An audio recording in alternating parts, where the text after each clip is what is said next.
giving you a slice of unapologetic conversation.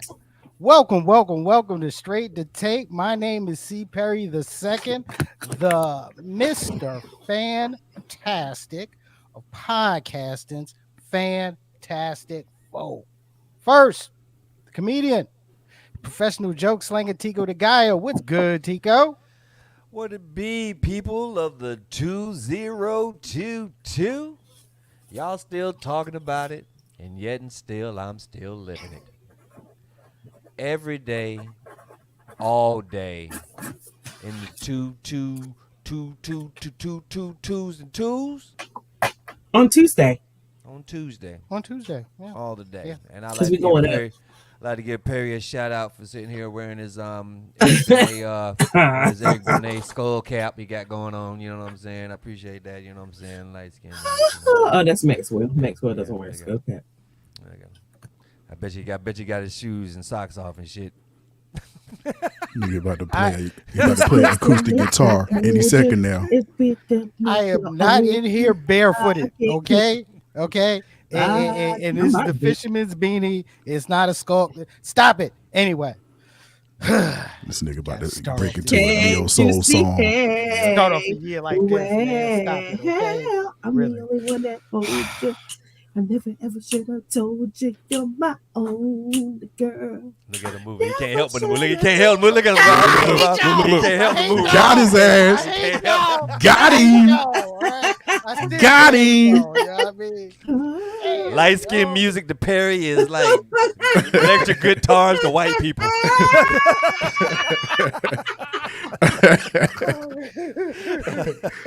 Oh my goodness.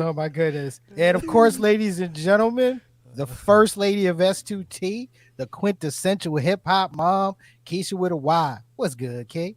Hey y'all, it's Keisha with the Y, aka Hip Hop Mom, aka Mom for the 2022, and still throughout the decades, your mother's favorite mother. Yeah, that's about accurate. Accurate, guys. Accurate. That'll do it. Yep. Accurate. And ladies and gentlemen, for the first time in the Double Deuce, our social media assassin, ladies and gentlemen, Rob the Actual. What's good, Rob? Man, you already know what it is, man. For the 2-2. Yeah, you know, still regularly handsome and just overwhelmingly geekishly intelligent. Just I don't know, Thanos level intelligence for the 2-2. You know, I'm on some new shit this year. You feel me? Yeah, you know what I'm saying? Yeah. That type of thing right there, Tico. You know what I'm saying? But Please do not snap your finger. I mean, really, Not- man. not- Really. Unless you're gonna snap your fingers and do the step, and you can do it all by yourself. Let me see you do it. Hey, Hey. let me see you do it. Hey. nah, Hey. I changed my mind. Hey, man, look, we're happy to be back, man. Thanks for joining S2T, man. Love y'all already, man. Hey, drop a heart on this joint, man, if you're joining us live, man. You feel me? So we about to get into it. Oh, yeah, Raj, yeah. Unless I do the snap and erase all Dallas Cowboys fans, you know what I'm saying? Hey, we ain't I'll doing do that. it. We ain't doing I'll that do because it. my Exactly. timeline was commandeered for at least 2.5 days over that shit. So cut it out. Not on here this year's show. Not on this year's show. We ain't. Yo, guys, look, we are happy. So happy to be back here in the Double Deuce. Okay, and we got a great show for you today. Old friend stopping by, filmmaker Christopher Everett is going to be chopping it up with us today. Okay, but look, always remember, ladies and gentlemen, you can catch Straight to Tape right here Tuesdays, 8 p.m. Eastern Standard Time, right here on Facebook Live, on YouTube, and on Twitch. Digital version of Straight to Tape is available on your favorite podcasting platforms. That's the audio version. Make sure you go by our social media platforms, IG, Twitter, Facebook, Straight to Tape.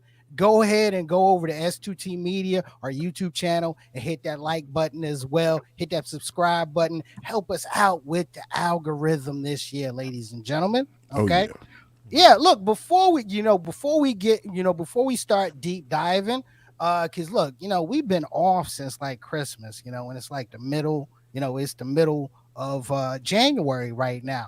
How everybody, how was your how was your new year and coming into the new year and getting into today? Well, New Year's was just another day. Um, Blessed to be around people, around my peoples. Blessed to, what I'm saying, still be here. Um, I don't know why I haven't stopped shaving. I just stopped shaving. I don't know why. November is gone. I still haven't still I'm still out this bitch. I'm out this bitch looking like Bill Cosby and fucking damn Uptown Saturday Night and shit. Mongo You know what I'm saying? Slade, Mongo Slade. It's like they didn't even. It's You like know? back then they didn't even know how to brush their beard. That's Right, I weird. know, right? It was just They, I'm just they looking rough, just rugged, needed to and brush it. I'm just rough, Just rugged, brush and it. raw, and just you know what I'm saying. I'm yeah, but yeah, but New Year's was good. Like I say, didn't do much, and this New Year's starting off is going around really, really, really well. Um, but I would like to give a shout out and a prayer out to Sean Dudley. Um, Mm, he had a heart attack a couple of days ago. My goodness, my And goodness. so, yeah, shouts out to his doctors and all that, keeping him, what I'm saying, healthy and wealthy and all that good stuff. Shout out to my yeah. man, Dirty Red, man. Most definitely, man. Get well, Yeah, brother. yeah, definitely, definitely in our prayers, man. I mean, that's my birthday twin. You know what I mean? So yeah, definitely want to see you get better. Mom, how was your New Year's going into today? Splendid, splendid. I didn't spend Christmas with my family last year, and it was super hard on me. We did Zoom, and I fucking hate Zoom because I'm on Zoom all day for work. So, but we did since it was like 70 degrees almost on Christmas Day. We got Mhm. to spend Christmas in my mom's front yard, and we had a great time. And I actually worked a party New Year's Eve, and I didn't get COVID. Mhm. And boys are fine. They've started back school. Um, my oldest, who's at state, is in a training class for WKNC, which we found out today, which I'm super super excited about. You And it should be. warms my You should heart, be. and I cried a little bit because there's so much history at that station, and they're just doing it. So I'm proud of them, and I always have a kid at the house because there are three of Mhm. them and they're on varying schedules, but whatever. I'm good. Everything's great. Get to spend time with family and friends, and we're cool over in That's this what's up. parts. That's what's And I up. have my Big. plants. I put my plants in the background. You guys see my Oh, hold on, plants? let me see the plants. Let's see the plants. Nice, See that plant? nice. That's my birthday plant, and my avocado tree is over here. I have an avocado tree in my window. Roberto, how was yours? Man, Roberto. yeah, shout out, to the KNC gig because Mhm. we Memories. basically we practically grew up in that station, man. That's Showed where I up. cut my own radio teeth, and then I went Mhm. on to uh, Foxy 107, 104, and then I went on to 97.5, and yeah, man, KNC, man, we had a lot of fun there doing overnights, and then I had to go to work the next day. Me and Perry and Tico and them used to stay up all night doing overnights at KNC, and then I had to get up well, I never went to sleep. I had to go You straight to didn't. You work didn't. at 6 a.m. on Friday and was like sitting there all day like this. But I mean, it was, Worth it. Worth what it. what fun, man. What fun. But anyway, as far as New Year's, man, listen, man, I live in Durham, North Carolina, so my New Year's Eve tradition is, right as the ball drops or whatever, I turn the TV down and open up a window just Open so I up a could hear, so I could listen to the book all over, everywhere. You know what I'm saying? So that's how I spent my New Year's Eve. I mean, it was cool. New Year's Day was cool. It was a restful weekend. I chilled out trying to stay COVID free, man. You know what I mean? I was booster wasted, and yeah, it was all Booster good. wasted. I like that. I like Oh that. I shit! like My that. birthday party was amazing.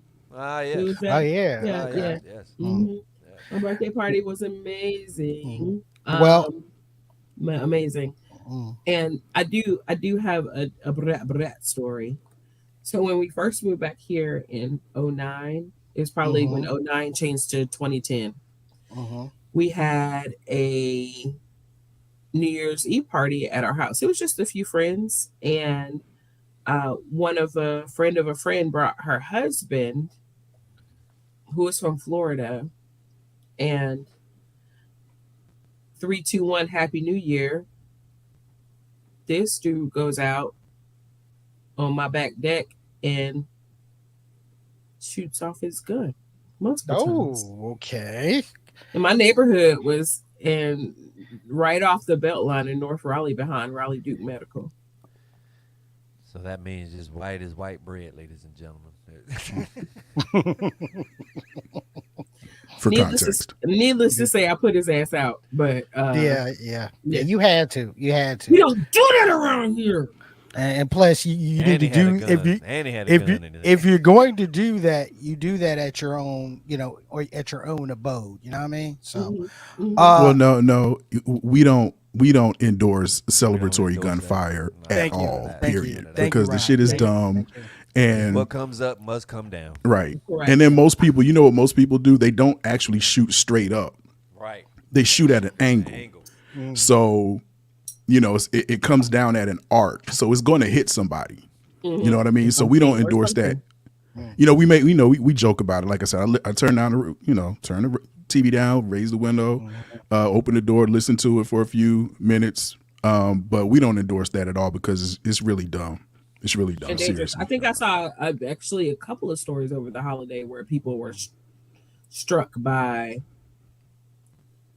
those that bullets. just- And yeah. and you're exactly right. Bullets are too fucking expensive right now to just be Mhm. firing them off for no reason. Facts. Exactly. Exactly. You ain't practicing. You're not practicing because you're shooting it up in the air. Right. Well, I'll keep my New Year short. Okay, shut up. One, I spent New Year's, with my line brother. Shout out to Sam Coley. Shout out to my frat brother Corey Cooper. So we spent New Year's together, and then the next day, I get a call finding out that that Omicron was in the building. Omarion went to y'all party. Yes. Omar coming. Omar coming. Yep. So yep. So Omar was there, which means Omar got me. Omar got train, my huh? family. Got your Yeah. train. So I spent pretty much the first week of this month, dealing with COVID. Mhm. You know, luckily, I'm convalescent at home. No hospital. No having to, having to be on a respirator. Okay, because got both, booster down, but still got it. Breakthrough, as they like to call it. Take it seriously. That's all I gotta say. Just take this, take this whole thing seriously. So, And if you're in a fraternity, stop sharing canes and Timberland painted gold boots. Don't do that. look, man, look. There wasn't any shared shimmying going on or anything like that. But, Shared it was all- shimmy. but it was still all there. All right, it was still all there. So, but Boy, I look, tell you, y'all all say the same shit, boy. Y'all Cowboys fans say the same shit. oh god, damn, There man, we look. go. There we I go. would- I What would- do we have next? look. What do I we have would, next? Rob, I really want to go into headline grab, but I just have this funny feeling that that Cowboy Bruh. fans are a little bit salty, you a little bit salty, and All y'all salty.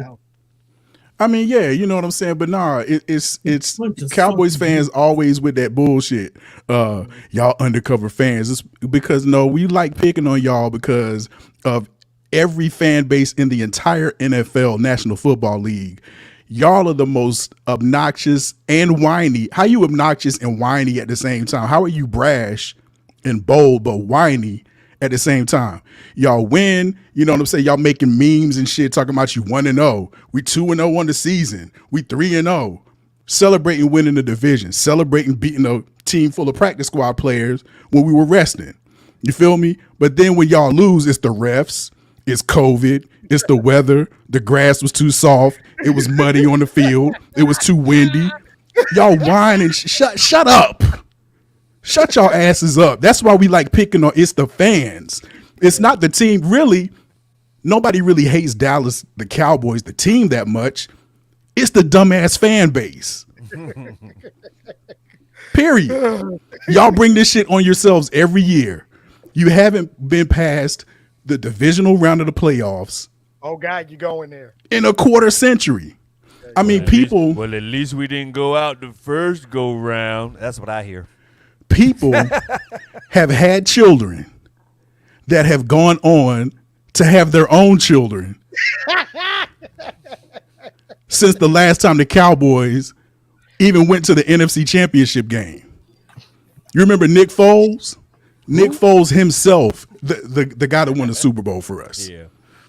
Himself, he has more playoff victories than the Cowboys combined in the last 25 years. And he did it in one season. I'm done. Let's go. Let's continue the show. Okay. This show. Okay. Lord Jesus. Yeah. Lord. Tico, what are you doing? Tico, what's I mean, Remember the Cowboys Buccaneers? haven't done shit since Google was invented. I mean, get the fuck out of here. All right, well, look, guys. You know how we start the Keisha. show. We take a look at some of the news storylines. That have been going on since we've returned, and it's a portion of the show that we like to call. That's right, ladies and gentlemen, the headline grab. All right, now, look, guys. I'm gonna try to keep this one short, okay? Because I'm excited about our guests, so. Let's keep this one short and let's take a look at what's been in the headline since the beginning of this year. Police involved shootings make headlines in the new year. In North Carolina. This is in North Carolina. Local. These are in the triangle, actually. Yeah, a small extension to Fayetteville. Yeah, I mean, you've had we had the shooting of Jason Walker in Fayetteville, who was shot by an off-duty cop. Okay. We had Daniel Tertius, who was shot, who was shot by cops on I-40 here in Raleigh. And then we have the Circle K shooting in Durham, where a man was attacking a late night worker at Circle K with broken glass, and was shot. First used to stab himself. Exactly. The original call was a suicide attempt call. Now I got to say this, when we look, a lot of times when we look at police shootings, we do look at them as a blanket. Okay. But panel, can you honestly say, looking at all of these different, each one of them are telling a different story? Yeah, absolutely. Yeah. Absolutely. The shooting in Durham, like I said, it was originally called in by the worker at the convenience store as a suicide attempt, a mental health call. When the cop got there, they saw the person that was shot, the person that was originally, I guess, attempting to take his own life. They were attacking the store clerk. There's that. And then the shooting on the side of 440 in Raleigh, a couple of exits down from my house, was an accident. Not quite sure how the accident happened because information is still coming in related to what happened previous to this, but there was an accident. This man and his family was in this van. They crashed on the side of the road. He exits the vehicle with a small pocket knife in his hand. There are, I can't remember whether there were 4 or 5 police officers. They try to wrestle him down. It doesn't work. They tase him. He falls to the ground. He gets back up, and then they shoot him dead. So, not to make light of this whole situation, but does that say that the training of hand-to-hand combat pretty much sucks when it comes to being a police officer? Well, that's funny you say that, because my in my family group chat, my daddy said they are just trained to shoot. They're not. There's really no training, and we've seen, like, if you watch the documentaries, you've seen police training. It is about basically training your brain to go to worst case scenario, and you act on that. That's what I took from the training. Right. That's what several trainers in the video, in the documentary that I watched, I think it was on PBS actually, said that that's how they train. But that's only in the U.S. though, right? We want our officers to make it home, so we train them to automatically calculate the worst case scenario, and they act on that, which ends up in these shootings. What my daddy said was that they really, their fat asses should focus more on hand-to-hand combat. When my dad's a black belt in Taekwondo. Yeah. So, but that's what like, they just used to do, though, right? I mean, like you like. I Okay, don't know. Okay. I don't know. Just, Maybe since Andy Griffith, I don't know. Yeah, I don't know. Yeah, like go. Let's go back to police academy. You know what I'm saying? Let's go back to police. I'm just going by movies. Let's go back to police academy. Even then, they had some type of hand-to-hand combat. I was thinking that would be some type of training that you would have to use, right? Right. I mean, I think with self-defense training, de-escalation training, and there's one more: self-defense, de-escalation, and a little bit of mental health training mixed in there, this shit would go away. Like, for real. Like, there were, in the situation in Raleigh on 440, there were 4 or 5 officers, and this dude literally had like a penknife. Right. If y'all niggas can't subdue him, there are 4 of you, but you shoot to kill. Like, that whole kill shot thing has been baffling me for years and years and years. Like, there are ways to shoot people, and Rob, back me up or tell me if I'm wrong. There are places to shoot people: kneecaps, elbows. Okay. Oh yeah, let me stop you right there. I got to stop you right there.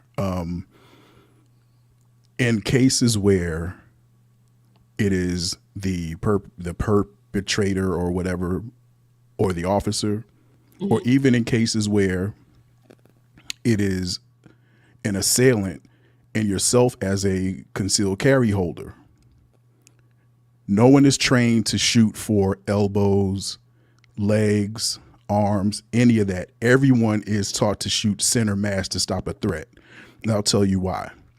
If you shoot at someone, if you're aiming for their arm or their elbow or their leg or something like that to subdue them, let's say you're aiming for their leg and you hit them in the leg, you might hit their femoral artery and they die anyway by bleeding out.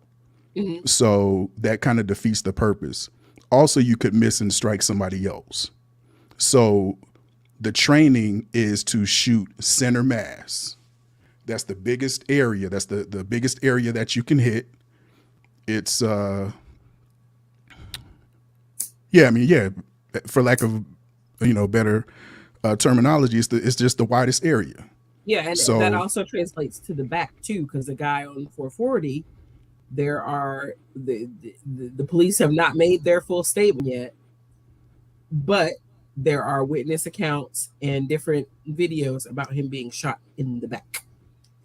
That's a different set of circumstances. Yeah, I get that part. I get that part. Also, it is like,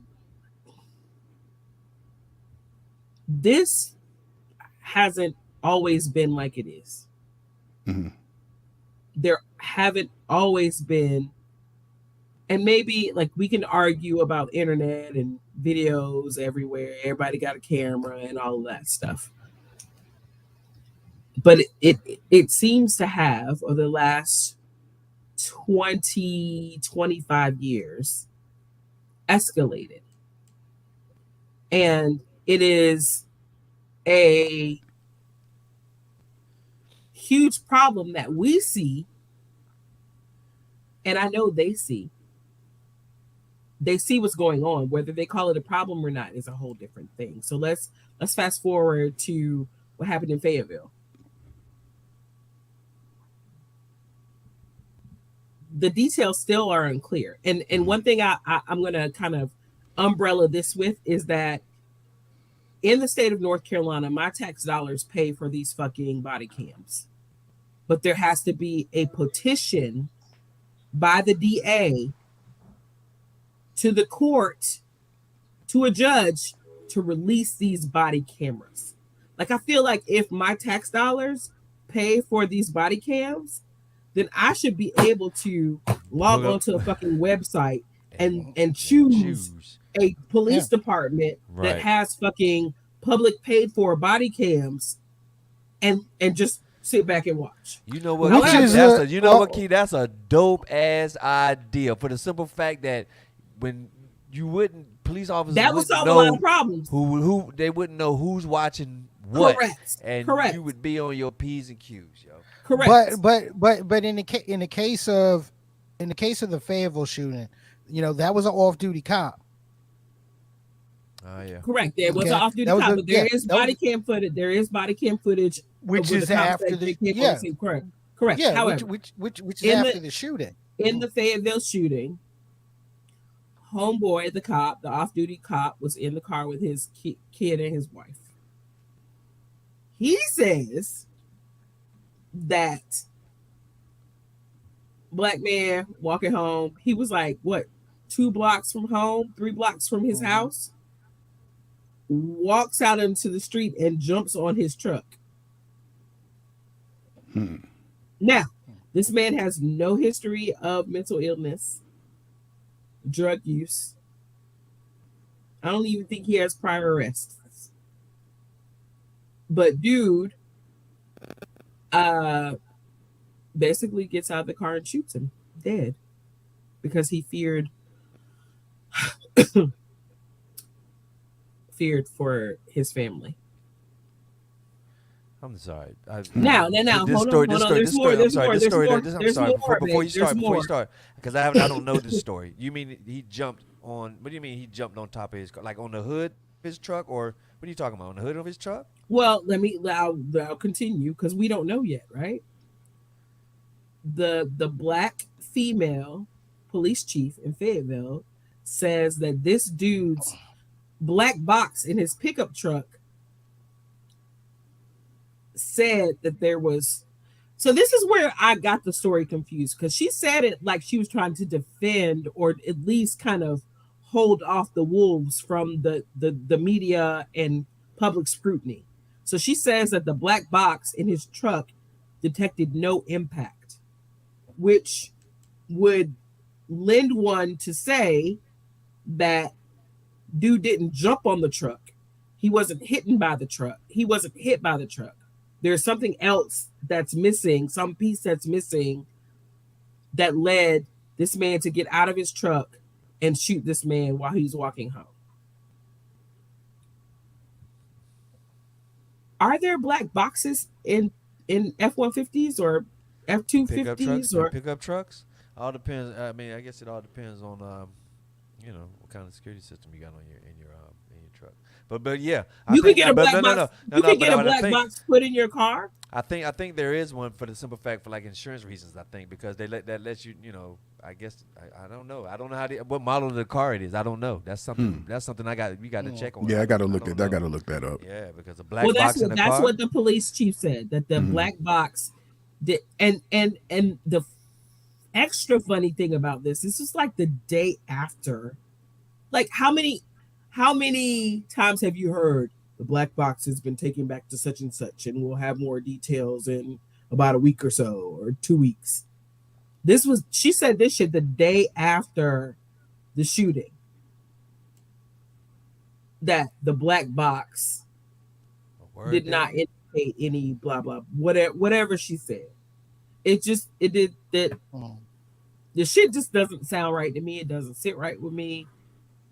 It doesn't. And everyone that knows this man says that he was an upstanding citizen, like that matters, but just the kind, gentle heart of a person. I'm curious to see how this is going to be. This one is going to be treated going down the line, simply because we're talking on duty police shooting versus off duty. Correct. Right. Okay, correct. that's that's going to be that's going to be my biggest thing. Okay, to see how this is is going to be treated. I mean, let's let's be honest. Not all police shootings happen on an equal plane. True that. Okay, and if you take a look at all, these three shootings, none of them occurred on an equal plane. None of them.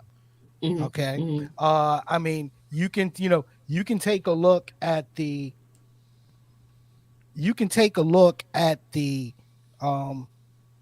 at the Durham shooting, okay, and see how that can be considered,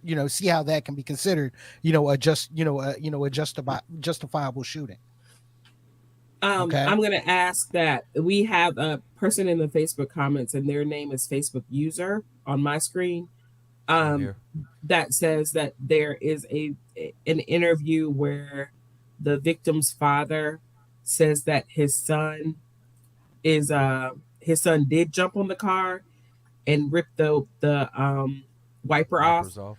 I'm going to ask you to please provide in the comments. You can provide a link to that interview if you can find it. I would really like to see that. Right. Who was that, yo? Somebody got us all blocked and shit.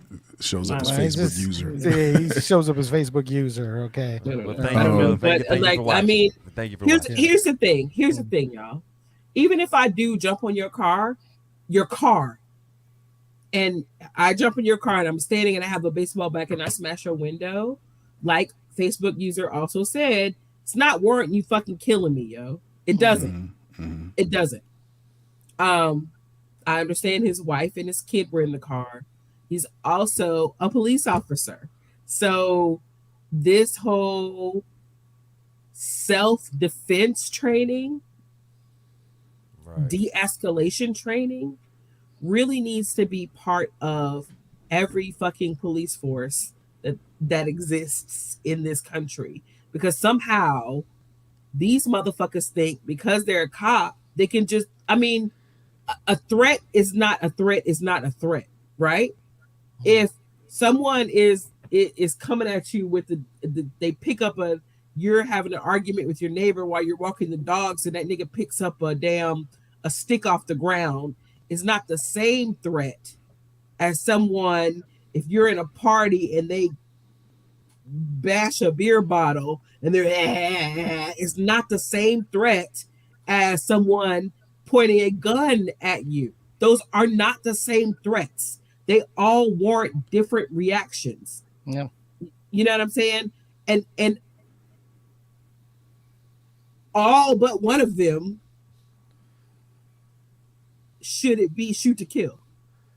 Look, If you point a gun at me, if you're pointing a gun at me, understandably, I'm gonna point my gun at you. And if I shoot it first, I'm gonna shoot to kill. Yeah. I get that. Yeah.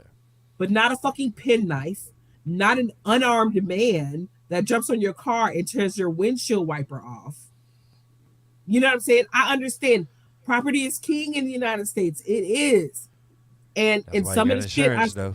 right, exactly. Some of the shit I see in my neighborhood Facebook group about shooting and killing people because they rummage through your car, or these are crimes. Don't get me wrong. However, that's not how shit works, yo. Yeah, now that's different. Like somebody breaking into your car, that's different, and you'll be likely looking at jail time. I want to go back to a comment that was made by my cowboy fan friend, my That my is my terrible. homegirl, my homegirl Cherie. She has a unique perspective because both of her sons are in law enforcement. They're both police officers. Cherie said that's not really true. They aren't trained to shoot first. Not sure what academy they trained with. My perspective is different for several reasons. So, like a couple of scenarios, Cherie, I'm just playing, yo. A couple of scenarios that you laid out, Key. And I said maybe you'll back me up with this, bro. If somebody jumped on my windshield and actually smashed it with a baseball bat, I'm swiping feet. I'm swiping legs. that's no that might be grounds. That might be grounds for lethal force. Okay, what if they jumped on your windshield and tore your windshield wiper off? No, that's different. That's different. Okay, but that's what happened in Fayetteville. My example was extreme. That's what happened in Okay. Fayetteville, and he's Okay. dead now. Even a pen knife. I mean, a pen knife could cut your throat open. You know what I'm saying? And there are studies that show. Again, I said back me up on this. There are studies that show that even if you're on level ground and somebody with a knife is 15 feet away from you, and they have a knife and you have a gun, they could close that distance and cut you gravely with a knife before you even draw your gun. But you So- are a law. You are speaking from a perspective of someone who is an average citizen that is trained with a firearm. I am talking about people whose job it is to serve and fucking protect. They should be trained to de-escalate and not murder people because they're fucking scared. There were Yeah. at least four cops on that dude with a fucking pen knife. 4 or 5, maybe fucking 6. It is their job to service the citizens of whatever the community they serve and not murder them because they got in a crash, they were disoriented, or maybe they were fucking even drunk, didn't know what the fuck was going on, and had a like literally half of my finger pen knife for 4 or 5 fucking cops. So There's absolutely no, unless he had one of the cops in a chokehold and a penknife to his temple, there's no excuse for 4 or 5 grown ass men to murder someone because they have a penknife and those motherfuckers are scared. If you're scared, then that's not the job for you. I mean, we can't really speak in absolutes either, Key. I see what you're saying, but we cannot speak in absolutes there. That's That is why an details. absolute. No, it's not. That's why details are key here. Again, you said you even measured yourself on camera. You said it was that long. That's enough to kill you. That could slice your throat wide He was open. on the ground, So- Robert. Have you watched the video? No, I haven't seen the video. There's video. They tased him. He was on the ground. They tased him. He felt he had a knife, the pen knife, about an inch long, when he got out of his vehicle. His family says he was disoriented. They say he was drunk. Whatever the narrative is, right? He walks. They tase him. He falls to the ground. He gets back up and starts rumbling around, and they shoot him. But does he still have the knife in his hand? See, that's So the you thing said- we have to so he remember. got back Does he up. still Did he have the pen knife in his hand still? Even if he had it in his hand, even with people on top of him, he still had a way that he could have hurt one of the police. I feel what you're saying. I feel what you're saying. 4 or 5 police officers I to feel this one man. I get it, Key. I get understand you. exactly what you're saying. I'm just saying. And it's unfortunate. I see what you're saying. Yeah, I got you. But just like Sim said, it's really not that simple. It is that simple if you make it fucking that simple. It is that simple. It is that simple if you have the ideal that, yes, I want to make it home. So we, as a department, we want all of our officers to make it home. We are going to give them the tools that they need to fucking disable people in a way that will make sure that we all make it home in most circumstances. All the circumstances aren't like that. They're not. And I give y'all that part. This dude had just been in a crash and came out of his car with a penknife. Now, we will also add the fact that there is and has not yet been precedent set for the fact that people of color are afraid of police. Now, what he thought he was going to do with that knife, I don't know. But we're afraid of cops. You tell me your ass crack don't start sweating when you get stopped by cops. Tell me. Tell me. We're afraid of cops just because of what we continually see on the media, in the news, everywhere. Shut up, nigga. Look, so, when police like, officers, there is no reason for a man with a penknife to be shot in the back by cops when there's one of him and 4 or 5 of them. But hold up. So I gotta watch the video. Granted, but you said he got back up, Key. So was he shot in the back on the ground? After the taser, he got back up. After the taser, he got back up. And I get all of y'all with different perspectives. I understand that. I get it. But I'm not talking about 1-on-1. I'm not talking about 1-on-2. I'm talking about 4 or 5 on one person. If y'all can't handle that, just think, let's clear all the cop shit away. I know many of my friends have worked in and do work in mental health facilities, right? Yeah. There's one person, and with the onset and escalation of mental health issues, people's strength tends to increase, correct? Mm-hmm. So how many orderlies or guards do they send to apprehend a single person who is going through a mental health crisis? It depends on that person, I guess. Correct. It depends on that, but it's at least 2. Or maybe 3 or 4. Even more. But somehow normally, yeah. these 2, 3, or 4 orderlies and guards are able to subdue a single person that is going through a mental health crisis. Right? Am I right or wrong? Yeah. All right. Yeah. We're on the side of the road on 440. Dude gets in a crash and has a penknife. And there are 4 or 5 fucking cops that can't subdue him. They can't. Yo, this is getting ready to be a circular argument. That's because it's not a circular argument for me. Yeah, it's because they don't have the training to do so. They just don't have the training to do so. The bottom those line orderlies and those mental health facility guards, they have the training to do so. Cops don't get the training to do so because they're only trained to make sure that they get home at night. Look here, Tico, last word. Bottom line is, when cops got uniforms on, they TJ hookers, but when they off duty and they got jeans on, they lethal weapon. So, I just, there's no more that I can say for that thing. Key, I'm almost with you. I have to do this training where I have to learn how to subdue kids, right? I have to keep them in a certain position. But I can't hurt them. You know what I'm saying? I can't hurt them, but I have to training keep them. Exists, right? I have to lock them down, right? Exists. But to be honest, and I have to deal with kids with pencils and sharp stuff, and they come at me all the time. Right? No, not they come at me all the time, but they could come at me all the time. I have to think like that, right? Me in that scenario with the dude with the knife, I don't know this dude. You know what I'm saying? For real. I don't know this dude. I don't know how strong he is.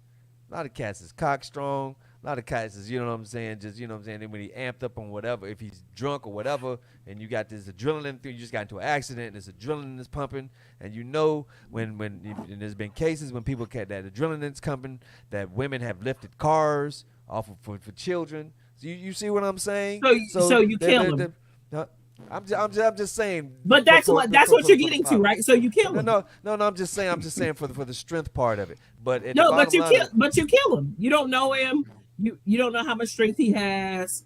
You're sworn to protect and serve the citizens of your district or whatever. So because you don't know all of this, and because you're scared, you kill him.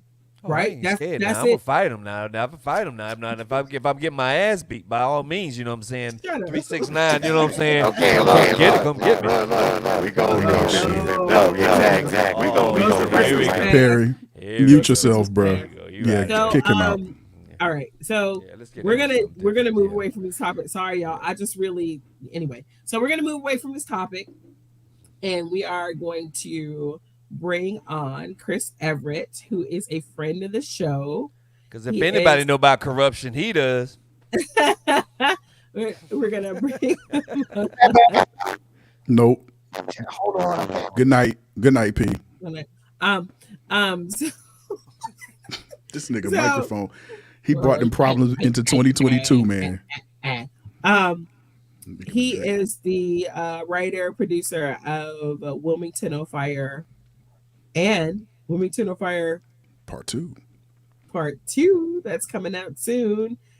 You guys welcome Chris Everett. Hello. Hey, what's up? What's up? What's up? Chris, Sorry. what's up, Sorry, homie? Yes. It's going we well, went man. long. Sorry, it's my fault. That's cool. It's all good. I I'm always upset and enjoy the angry. conversation. I'm upset and angry. I understand. That's the next documentary right there, the hip hop mom. That's the next one right there. Yeah, we can do it. Well, yeah, follow I'm ready. her. Follow her. She got shit to say. I love you, baby. P, you back, bro? Yeah. I'm back. How do I sound? Yeah, you Everything good. Sound good. Sound Perfect, good. perfect, perfect. Look, man, I'm happy. I'm always happy to have Chris on. Okay, you know, award-winning producer. Okay, the founder of Speller Street Films. Okay, program manager at the Southern Documentary Fund. Okay, Chris stays busy. Yeah. Chris stays busy. Okay. I mean, Wilmington on Fire, incredible documentary. Absolutely. Right? And now Wilmington on Fire 2. Dude, what inspired you to do a part 2? Well, the plan was to always, do honestly, 3 parts. The first one I wanted to always do was just straight history of the 1898 massacre. And so with part 2, when I wanted to do that, I really had to figure out what else I wanted to tell. I didn't want to stay in the past with it. And so just coming to Wilmington a lot, Wilmington becoming like a second home to me, I decided to do something that focused on Wilmington today. And so I decided to do part 2 about the ways that Wilmington is trying to change for the better. You know what I'm saying? What do those changes look like? From an activism standpoint, entrepreneurship standpoint, you know what I'm saying? And so I wanted to show the different facets of change in Wilmington. And so it has more of a modern day approach to everything with this project. The first one is all history, mostly talking heads, over archival material. But this one gets kind of knee deep in stuff, man. So, we started out during the height of the protests that were going on around in the country when we first went into lockdown, during the pandemic. And so we got a lot of good stuff with that starting off. And we, just started documenting a young lady who was kind of at the forefront of that movement and also how she was trying to make her community better. And, we also film and document a couple that's in Wilmington that has an actual co-working space, and they're trying to develop and grow the Black entrepreneurial class in Wilmington. And so we got some good stories, man, of these individuals that are really on the ground running and really showing these different aspects of change. And I just felt like it was needed. The community needed something like this. I needed something like this. Because the first film, like I said, is all history, and I wanted to do something that was different. I just didn't want to keep showing, Black people getting killed by white folks. You know what I'm saying? I wanted to show, I wanted to, show us in a more empowering way. Yeah, that history happened, which we talk about in the first one, but it's still more to it than just that. And so that's why I wanted to do part 2. Yo, Chris, is it okay? Is it okay if I share the Yeah. trailer Yeah, share that. with the Yeah. people. Yeah, Yo, for sure. let's I'm gonna go. We're gonna go ahead and drop the Wilmington on Fire Chapter 2 trailer, and then we'll come back with Chris Everett.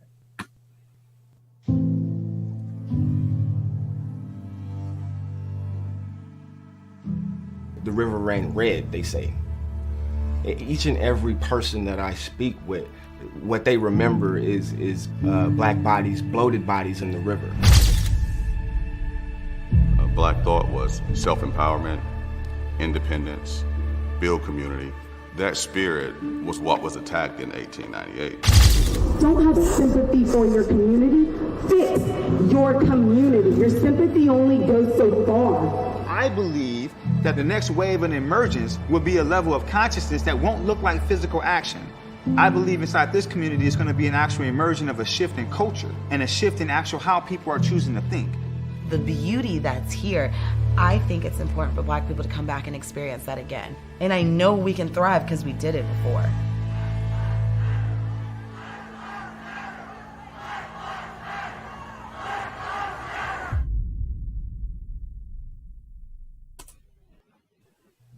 Yo, if you're watching live, drop a heart on this joint, man. Listen. Can't wait to watch it. Listen. When's it coming out? It's going to be later this year because we're in that hard post-production aspect where it's going to take about 7 months. So usually with Wilmington on Fire, I try to do some type of big screening around November. So, because November 10th is when the massacre actually happened. So I try to build some stuff around that. Yeah, got to do it in Wilmington. So hopefully, but I'm definitely going to do some stuff in Durham, Raleigh area too. So we're going to definitely premiere in the Wilmington area with it. And like I said, we've gotten a lot of support over the past year and a half with this project. You know what I'm saying? We've even had some celebrities that, lent a hand to support and spread the word. So it's been a very cool experience, with this project. And I can't wait for the world to see it, but it's coming along real well. We're excited. Yeah, We're excited. Yeah. Thanks so much for bringing that. I spent my ex-husband's from Wilmington, so I spent quite a lot of time there, and was just there a little while ago. Yeah, and just it has changed so much just over the 20 years that I've known Wilmington. Yeah, as a kind of expatriate, if you say. But yeah, it'll be exciting to see Wilmington's evolution in your documentary. Yeah. Definitely got to check out Wilmington on Fire. If you haven't seen it, please check it out, man. Please. Riveting. Yeah, and absolutely riveting. And for folks in the area, in the Triangle, man, if they haven't seen it yet, we're screening the film February 12th at the Varsity Theater, downtown Chapel Hill, at the Chapel Hill Black Film Festival. So folks come through. If you haven't seen it, if you're in the Triangle area, definitely check us out. Yeah, make sure, Chris, make sure we get some links to that so we can definitely share that. Sure. As the film festival, as the film festival comes up. Yeah. What was you did mention, a lot of the support that you received, with filming Chapter 2. Okay. Can you just further delve into the evolution of funding? Okay, funding a documentary, especially going from the first one to the to this next chapter. What did that look like? Oh, and you can tell the difference, man. You watch the first one and you see the trailer. For the second one, you see we stepped our budget up a little bit, because we got a little bit more money now, so when you have the funds, you can do some things. But I know, I learned a lot from doing the first film.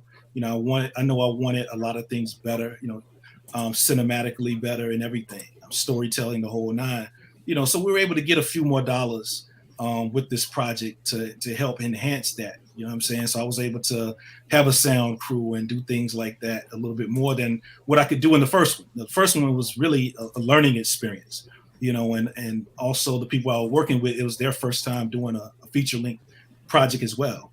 And so we were all learning together. Now we've gotten the experience. We know what not to do now. And so, I was able to get, some small contributions that helped and went a long way. It was way more money than what we had to work with the first go around. So I'm just, happy with that. That people just support it. We did a crowdfunding campaign. The community got behind that. Like I said, we had some celebrities that got involved and contributed to that as well and spread the word with their audiences. So it's been a cool experience overall of people just gathering around the whole Wilmington on Fire brand. What's up? What would you tell those aspiring document filmmakers? I mean, what advice would you give them, to pursue getting their project up and out there? Well, I would say the first thing, learn how to edit, become a very, very good editor. That's one thing. So whether it's Final Cut Pro, Adobe Premiere, whatever, your flavor is, just really, really learn editing and also learn how to shoot your own stuff. That's just going to help you in the long run. You're going to save lots and lots of money and time. I love working with my, my camera crew and all that, but sometimes, the schedules don't, match. And so sometimes you might miss out on some stuff. But, if you're a good shooter where you can shoot a lot of this stuff yourself, you're going to save a lot of time. You're going to save a lot of dollars as well. You know what I'm saying? And so really learn how to shoot your own stuff, learn how to, capture those moments and just practice as much as you can on shooting. And also learn how to, to mic, your subjects as well. Just learning those things will really just save you a lot of money and time. You know what I'm saying? You can really get through a lot of the filming if you can kind of master those things, at least do them halfway decent, and then you can bring on some other people to help you out, because a lot of times the funding is an issue, but a lot of times to get the funding, people want to see what you have visually. It's better to, for someone to see a sizzle reel or, a 20-minute cut from your project than just something on paper, you just pitching it to them. So if they can see something visually, a lot of times you can get those dollars. It just helps the whole process. So those are the things that I always suggest that I wish I would have done before I even shot anything.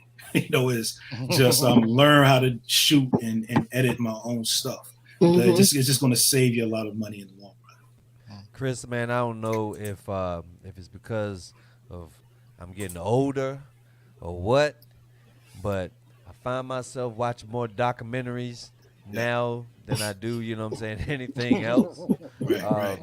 Yeah, he's committed to decreasing his porn diet for 2022. Pretty much, yeah. It's all the same. There's no storyline whatsoever. Yeah. It's just straight raw dogging it. I can't stand it anymore. It changed so much. It changed so much. So yes, it used to be a storyline in the 70s and 80s, right? Yes, they used to knock on the door and be like, "Excuse me, ma'am, I think your pipes need cleaning." But not anymore. Now it's just wardrobe. It's just wardrobe. It's straight in the hotel room banging it raw dog. I don't like it. So I'm watching documentaries now. I'm watching crazy documentaries now.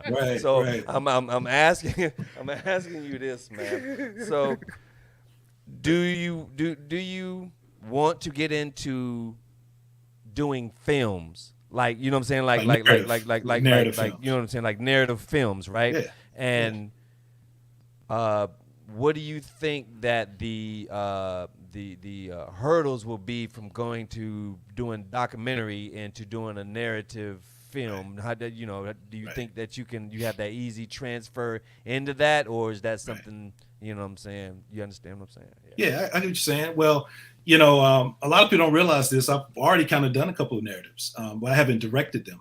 I've produced a couple of narratives, and it's mostly been on the Afro-futurism, sci-fi end of things. One short, an award-winning short I executive produced and co-financed, was a film called The Black Baptism. We did that. We did a joint called Whiteface that was pretty solid. It was a New York film. And we have another film we're about to do later this year called A Saintly Madness, where I'm producing. So I've been producing some narrative works. Mostly people just know me from my docs. They kind of overshadows a lot of stuff. But people don't realize I've done like 3 narratives already. And we got some other stuff coming too. I'm also producing a zombie film called Cell Block Z. Zombies, we love zombies. Oh yeah, no it's doubt. called Cell Block Z. It all takes place in a prison. You know what I'm saying? So we got, I'm doing, some I haven't directed any narrative. Right. But it's been mostly on the producing side. I might direct the narrative down the road, but I just love producing as well. I like producing more than anything. But with the docs, I just love documentary and documentary storytelling now. I'm kind of hooked. So I'll do producing and directing for that. But I have been producing narrative projects. Just a lot of people don't realize it. Look at that, me digging in. So let me ask you this, man. With that being said, what is, as far as documentaries or narratives, what is the next story that you feel needs to be told that you so many may have kicked around in your mind? Oh, so many. We're finishing up the Grandmaster Vic Moore story project, so that's one I'm really looking forward to. Is that the one that he fought Bruce Lee, right? They did a speed competition against each other. Okay. Technically, Bruce Lee's never actually fought anybody. I think I met him at a Taekwondo tournament years ago. Oh yeah, yeah. But yeah, Grandmaster Moore, he's a pioneer of the sport of karate. I guess kind of known for the infamous speed competition against him and Bruce Lee. But we've been filming him for about 4 years, and so we'll be done shooting everything in the spring finally. COVID kind of threw some stuff behind, because I want to make sure he was straight. But the film is looking good. We'll be done shooting everything by the spring. And so that's a story that I'm very excited about getting out. We're also doing a joint on the history of Black builders and architects in North Carolina, 2-part doc that we're doing. Yeah. We're starting to film that in a couple of weeks.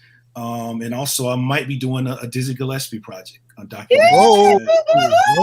Yeah. Because, we're it looks like it might happen, man. We're just working stuff out with the estate. But it's going to focus on Dizzy's early years, growing up in Charlotte, South Carolina, going to the Laurinburg Institute, and, going to Philadelphia to pursue his career, in jazz. And so, him being connected to the Laurinburg Institute, I've always been fascinated with his story. And so I felt like people didn't really know his backstory, growing up in Charlotte, going to the Laurinburg Institute, and, pursuing his music, leaving there and going to Philadelphia, and really becoming Dizzy, who we eventually, known him to be. And so, I'm working some things out with that now. So that's a project that definitely could be in the works real soon. It's just so many, it's more martial artists that I want to do stuff on. It's just so many, I can't, but I can't do everything, but I'm going to try to do as much as I can. And Chris, if you don't mind, can I put a disclaimer up here? Yeah. Nice and Smooth had got it absolutely wrong. Dizzy Gillespie did not play the sax. Dizzy Gillespie played the sax. Me, myself, I love to back. Exactly. So, just want to put that disclaimer out there. He did not play the sax, ladies and gentlemen. But Nice and Smooth, I love the song. We let Nice and Smooth get away with poetic license for damn near 30 years now. So we ain't about to correct them now. But yeah, Dizzy Gillespie didn't play the sax. No. Literally the first time I heard the song, I was like, "You're like, wait a minute, wait, what?" No, but it would be ill. But it would be ill if researching the documentary you do find out that he did learn how to play the sax at least. So, but I know he used to play like the trombone as well. He could do the piano, he could play the trombone growing up, and that's why we're doing the trombone does not rhyme with right. But he was a very versed musician, and that's why we want to kind of do the documentary from this angle, you know what I'm saying, to talk about. I'm excited about that. How he became a musician like that. Most definitely, most definitely. We definitely need to get together and talk about this North Carolina hip hop. That's what we need to do a documentary on. I'm down. Player. I'm down. That. We talk about it. All right. That's we'll what be we talking. need to get down. Let's do it. There's some history around in these here parts. Oh yeah. You know what I Let's mean? go. Yo, That deep. Y'all heard it here. Y'all heard it here, ladies and gentlemen. Okay, so something we can definitely work on. Did you say a hip hop bomb documentary? Is that what I heard? That would be a reality show. That's when Perry's mic was tripping and your headphones had some static or something. Part and it clicked. Okay, all right. Chris, family, where can the folks find you? social media wise, so they won't get confused when they put in Chris Everett and get somebody else. So, well, people hit me up, they can check me out on Instagram. The tennis player. I get that a lot. But on Instagram, Speller Street Chris on Instagram, Speller Street Films on there as well. They can look up Grandmaster, the Vic Moore story on Instagram as well. Wilmington on Fire on Instagram also to keep up with everything we got going on. So, look, ladies and gentlemen, remember, okay, locally, the Chapel Hill Film Festival, February 12th at the Varsity Theater, screening of Wilmington on Fire. Yeah. And we got two other films as well, man. Like we got a great lineup, so we'll be showing my film first. Doors open at 1:30. We start at 2. We'll be showing my film first. We'll be showing another film called Darhy, The Lynching of Emmett Till, and also Save the Dead Body. It's a documentary about men really getting serious about their health. You know what I'm saying? And the importance of that. And we're going to have a discussion around that. So you got me. So in all actuality, you just got me just mad at white folks and just going to eat carrots afterwards. Pretty much. Pretty much. I was gonna ask if there were going to be snacks there, but never mind. Yeah, so better not be no film, crackers man. and cheese. I know that. No crackers and cheese. Yeah, so I partner with these two brothers, man. Mike Wiley, who's a legend in North Carolina. In regards to being a one-man show in theater. So his film Darhy, he will be showing that, and also Michael Washington, who directed Save the Dead Body. So we all partnered together, man. Just wanted to do something collectively. And Michael kind of came up with this concept, starting like the Chapel Hill Black Film Festival. So man, let's do it. Showcase our work and have that discussion, around just filming, Black film in North Carolina. So come check it out, February 12th. Awesome. Oh, most definitely. Look, ladies and gentlemen, like I said, we always love when we have this man on the show. Okay, this is number 3. Number 3. Yeah. Okay. When I get the martial arts stuff straight, man, I definitely want to you'll be back. Come back on. I want to bring Grandmaster Moore on with me. Yes. Share some of his war stories. Yes, most definitely. Absolutely. I'm gonna try to find that sign. I'm gonna try to find that signed photograph and see if it's the same dude. Probably.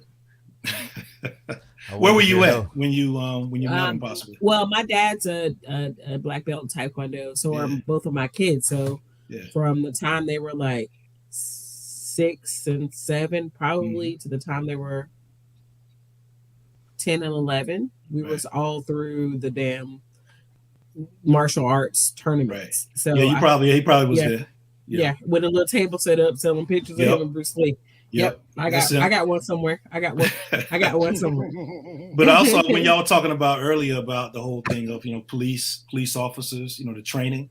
I know with Grandmaster Moore, we're going to talk about that in the film, because I know him and a few other martial artists back in the 60s, they kind of developed one of the first training manuals for police officers. So they didn't have to be aggressive. They didn't have to, shoot people. You know what I'm saying? So and he still does that to this day. He still teaches law enforcement how to actually de-escalate a situation. You know what I'm saying? So we're really going to be showing those things, how he's kind of started doing that again because he saw what was going on with all these shootings and killings of African Americans.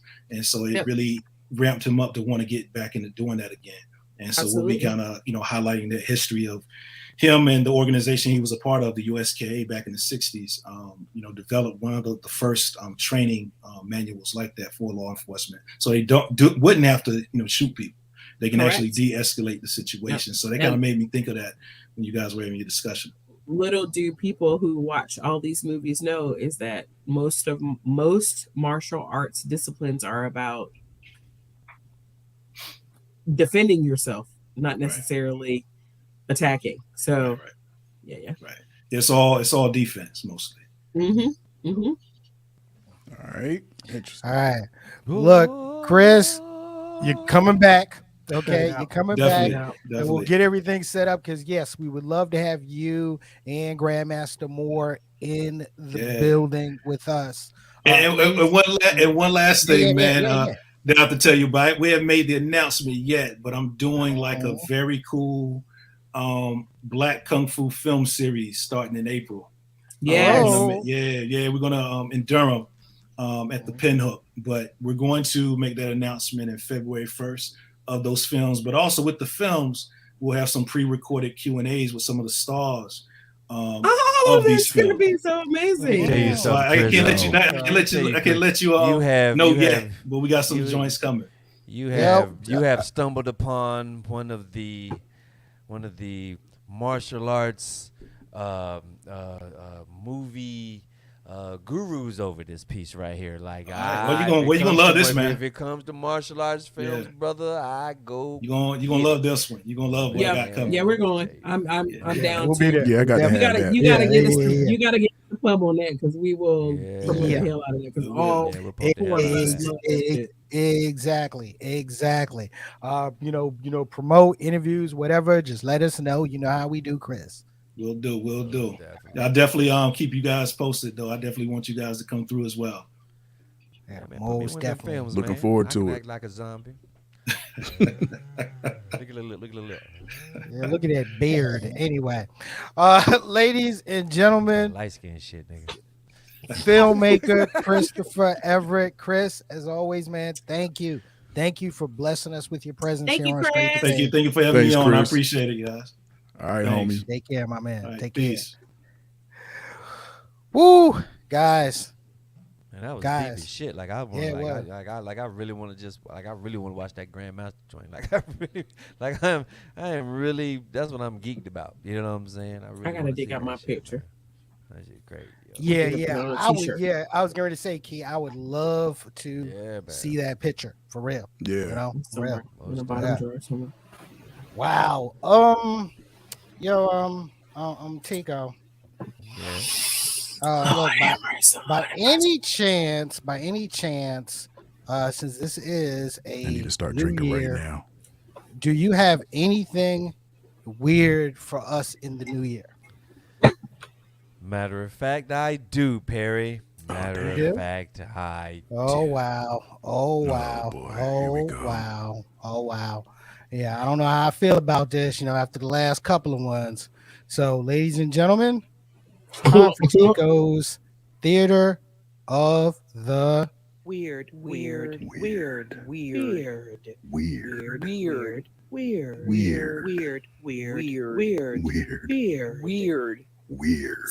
weird. Ladies and gentlemen, for the 2022, life has changed so much. I say that to say this, that recently I had bought some stock into the metaverse. And this is for real shit. I really bought some stock into the metaverse. And I did it at a good time for the simple fact that investors are paying millions for virtual land in the metaverse, ladies and gentlemen. That's right. I have said it before, but it is here, ladies and gentlemen. It is here. We are in the metaverse. We are in the metaverse universe, ladies and gentlemen. I say that because the most expensive spot that's been sold thus far is $450,000 to live next door to Snoop Dogg in a virtual world. In the metaverse? Yes, my sister. Virtual in the neighborship? And virtual. Meaning that I paid $450,000 of my real dollars. Not you. Not Someone. me. Not me. Somebody paid that much money to live virtually next to Snoop Doggy Dogg. Crazy. So, ladies and gentlemen, I say that to say this. The future is here. Real estate in the virtual world is the new money-making thing. I'm about to get my virtual license and sell some virtual land and be virtually equipped to be really, really for real rich, because this shit is fucking bananas, ladies and gentlemen. And so I say that because the virtual world is out and about. Nike now has, which I also have stock in, has started to buy the NFT sneakers so that you can have your own NFT, like, you know, have your own brand of sneakers in the virtual world for your avatar. So, you know, that your avatar looks good and great. So, yes, ladies and gentlemen, everything that we have seen in NBA, 2K, whatever, and Madden and all that. But the avatars in the metaverse right now, they don't have legs. Legs. They don't have bottom halves. That's only because you haven't bought the pants and the leg and the feet. So, therefore, ladies and gentlemen, I hate it here. I hate it here. So, I'm moving to Mars. Fuck this shit, yo. I'm sitting here telling you that. Y'all selling pretend, like literally pretend, not fake shit. Not like you got a fake Gucci belt. Like you're literally selling for millions, Virtual land, yes. hundreds, thousands, hundreds of dollars. Right. Shit that really does not That exist. does not exist. It Does doesn't not exist exist in the real world. I wish that I could show you a I'm gonna be screenshot poor of in the the map. metaverse. Perry, I wish that you could find the map of Snoop Dogg's virtual spot, and I'm looking at it right now. Snoop got a pretty big. He got a pretty big lot. Snoop got a pretty big lot. A big virtual lot. Big virtual lot. And the This dude shit is that's crazy. that's staying next to him is not that big of a lot. It is big, but it's not that big of a lot. Fuck, let me So, stop this damn Snoop in the so metaverse. keep this, Perry and Rob and Key. He bought the land, but now he has to buy the house to put on the land. So it's like the this- fucking Sims, yo. It's the Sims in real so life. so then Go ahead, you go Rob. to Come on, Rob. Come on, a Rob. virtual real estate agent. Exactly. You understand what I'm talking about? You could become a virtual real estate agent and sell virtual property. Let me see this. Yeah, hold. But you can go Can deeper I than add that. something? You can go deeper than that. Go, Perry. Go, Perry. Go, Perry. So. If This the you type of shit we become used to that- smoke and talk about. Pay Exactly. attention. So when you when you have the virtual No, I real wish estate we agent, had a okay, house that you was already right have the in that front virtual spot, but won't you need the virtual contractor to build the virtual house? Exactly. Exactly, Rob, my man. Let me Pass tell that you. shit. Hold on. Pass that shit. Hold on. It says Snoop Dogg is developing a Snoop verse, and someone just bought a property in his virtual world. That was for him. almost $500,000. This was is him, in Fortune 450,000. magazine. Yeah. In December. Yeah. It's all about. So here's the thing about NFTs, though. And my kid told me this that I did not have any idea about.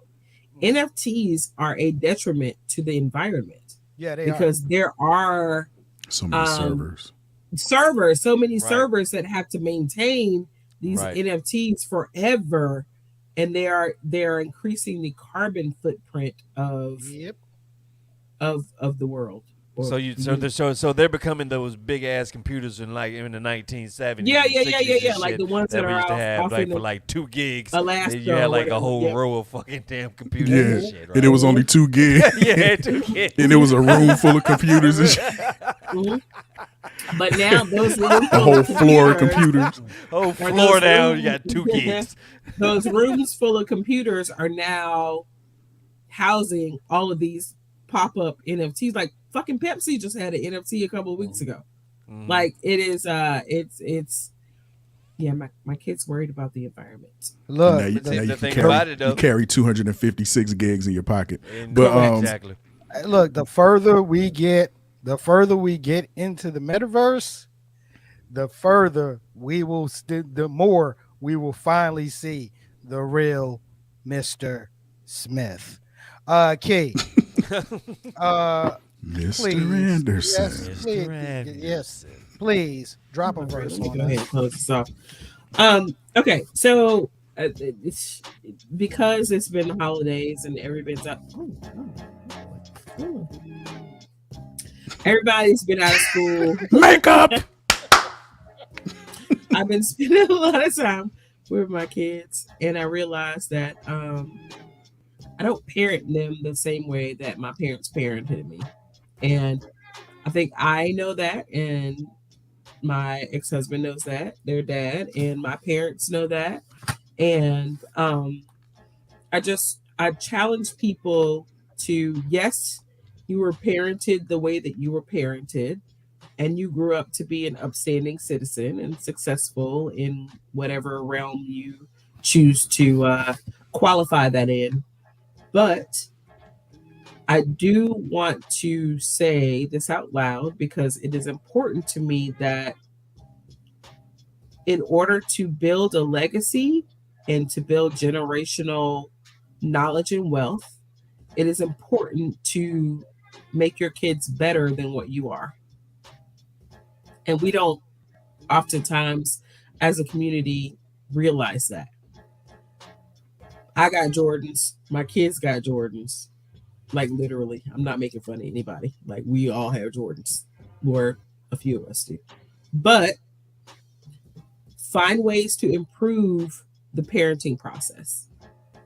What you experience as a child, one, you experience that as a child. Two, there's absolutely no way you could reasonably translate that from experiencing it as a child to adulthood and parenthood. So continue to evolve your parenting to include the evolution of things like education, career paths, socialization, and social media is a whole big thing that's kind of plopped down on personal relationships and education and like it's blanketed everything. So you have to evolve your parenting to include that, and just general overall expression. Like you've never, as a fan of many artists and actors and stuff, you've never felt so close to those people as you do now in your adulthood. And that's because of social media. So just think of you back in 1980, whatever, being able to get what you feel like is in contact with your favorites, right? How that manifests itself as you grow up. So please, you cannot parent your kids how your parents parented you, because it's a whole different fucking world. So focus on updating your parenting skills so that they're successful moving into this metaverse. Crazy. That's That's it. bugged out that you would say that, Key, because it was a teacher's work day today, but it was what it was. It was a teacher's work day. Damn it, I had to go in and I had to work. But we had a meeting and we talked about that. We talked about, because I deal with behavioral kids and issues, and we were talking about how the study came through that that most trauma is passed through DNA towards your kids, right? Like traumatic traumas, right? And but it also says that even when that trauma comes through, even with like, so they call it like a T, like a minor, like minor traumas, such as like being bitten by a dog or something like that. Right. How you bit by a dog, you're like, ooh, I'm scared of dogs, and then you're. But there are studies, Tico, that say that slavery trauma still all that comes through, because there's another one called congenital trauma, which all of that stems from how we come down, right? But in the same token, it states that to break that curse, even though we go to church and you be like, "Ooh, Lord, I'm going to pray to break this curse," you know what I'm saying? To do that, in all actuality, what you have to do is have that strong foundation, and to let that child know that that child is safe no matter what that child does. You know what I'm saying? Now think about it. Think about it, Perry. Think about it, Rob. When our kids were mad small and mad young, They feared nothing. They would run off, jump off a couch, or just, you know what I'm saying, run off, you know what I'm saying, go hit a damn wall, boom. You know, they feared nothing. It was only till we said, oh, don't do that. Oh, you know what I'm saying, don't touch that we put our fear on our kids. And I do give you claps and praises, Key, because, you know what I'm saying, because you were brought up in the same generation that we were, and that you have transcended into you know what I'm saying, parenthood in a whole nother, you know what I'm saying, aspect. You feel what I'm saying? But a lot of times people our age are just like gonna just continue to do what they do.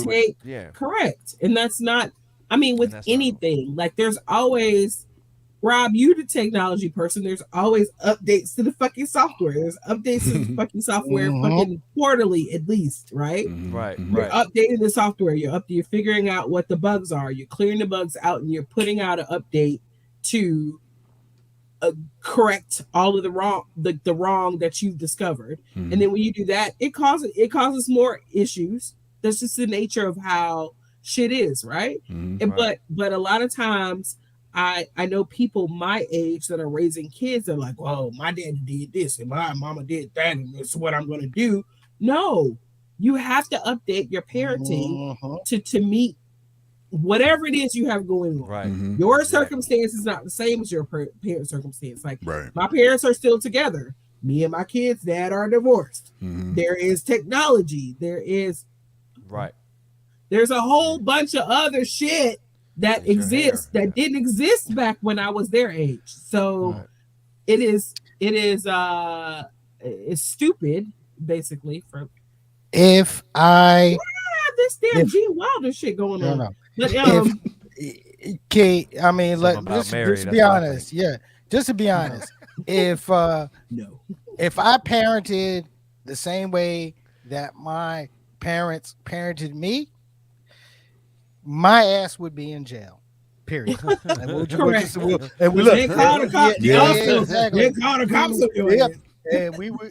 leave it at that. Ladies and gentlemen, once again, great episode of Straight to Tape. You can catch Straight to Tape right here Tuesdays 8 p.m. Eastern Standard Time, right here on Facebook Live, YouTube, and Twitch. Audio version of Straight to Tape is available on your favorite podcasting platforms. Make sure, if you don't already follow us on social media, what the hell is wrong with you? Go ahead and start following us at IG, at Twitter, and at Facebook, Straight to Tape. And drop a heart on this bitch. And even if you like it before or laugh, drop a heart on it. Exactly. Yo, Rob. All right.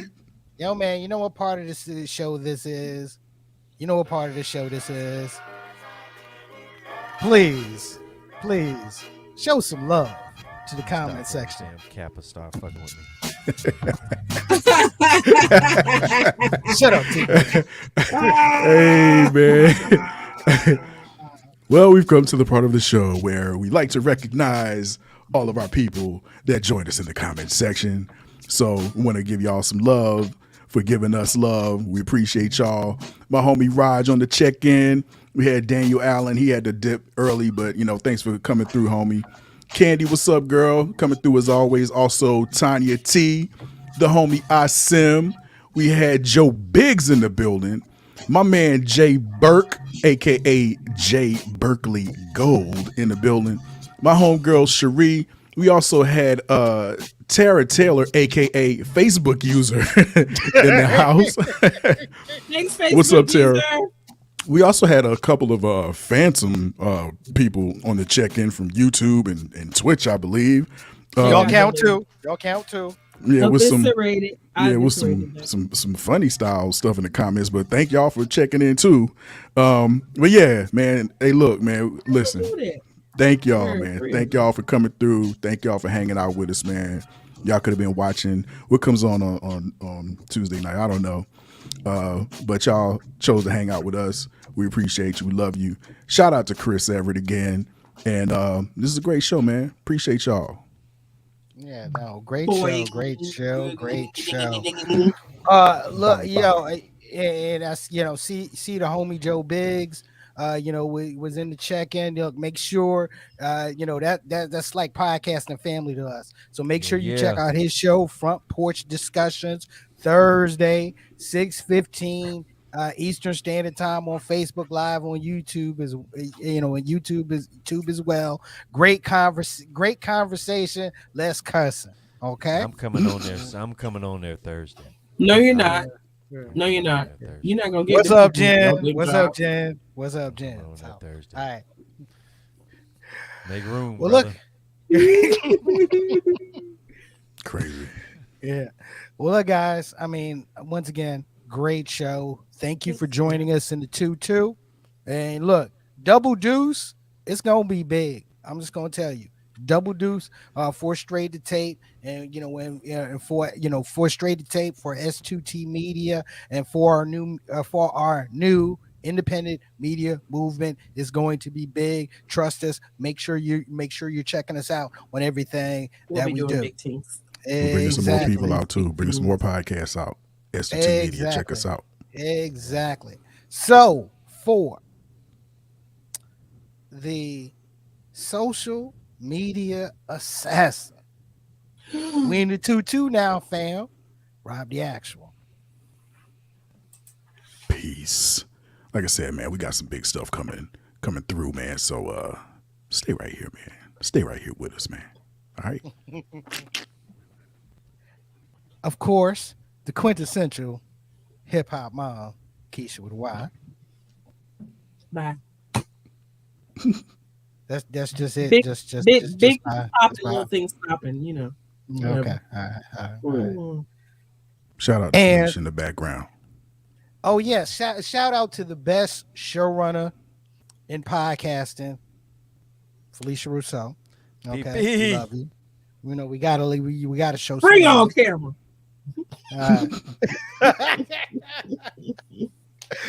She over there. Oh shit! Get my hair together. Oh shit!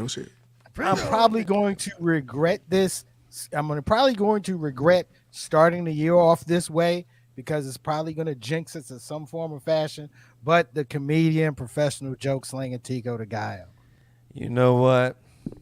I love y'all acting like a boomerang that don't come around and just stick around. Look here. Perry, can I ask you a question? What question are you going to ask me? What goes clip clop, clip clop, bang? God. Okay. I don't know, Tico. What goes clip clock, and bang? An Amish drive by. Y'all take it easy, ladies and gentlemen. Fool. You know what?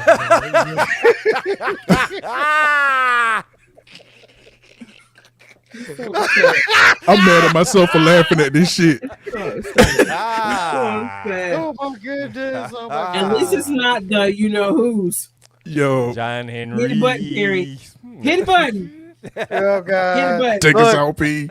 It's your man, C. Perry II. As always, ladies and gentlemen, let's get active, and we will see you on Tuesdays, as always, right here on Straight to Tape.